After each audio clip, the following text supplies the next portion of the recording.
Il serait 100 000 à vivre avec le sida au Pakistan. Ces dernières années, le taux d'infection a explosé. Premier touché, ceux qui consomment de la drogue par voie intraveineuse.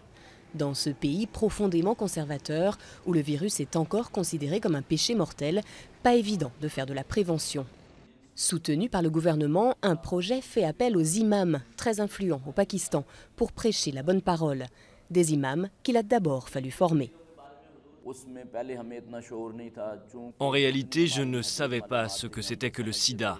Je pensais que c'était juste le fruit de relations sexuelles illicites ou homosexuelles, et nous haïssions les séropositifs. Ce programme nous a permis d'apprendre que les relations sexuelles ne sont pas la seule cause de cette infection.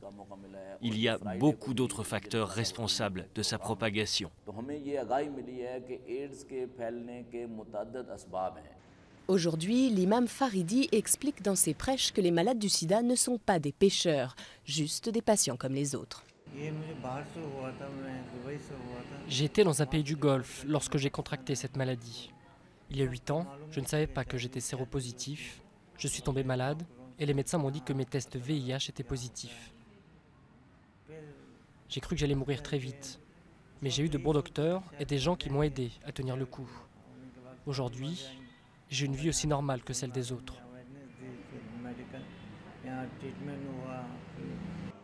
Ils sont aujourd'hui 2500 leaders musulmans impliqués dans ce programme. L'impact est important. Quel que soit le chef religieux dans les mosquées, les prêches ont un impact global positif sur notre société. Quelqu'un considéré comme un religieux respecté avec qui nous prions, s'il s'adresse aux fidèles, on lui fait généralement confiance et on lui attache de l'importance. Les autorités estiment que seuls 10% des cas de VIH ont été diagnostiqués au Pakistan. Avec l'aide des imams, elles espèrent juguler la progression du virus.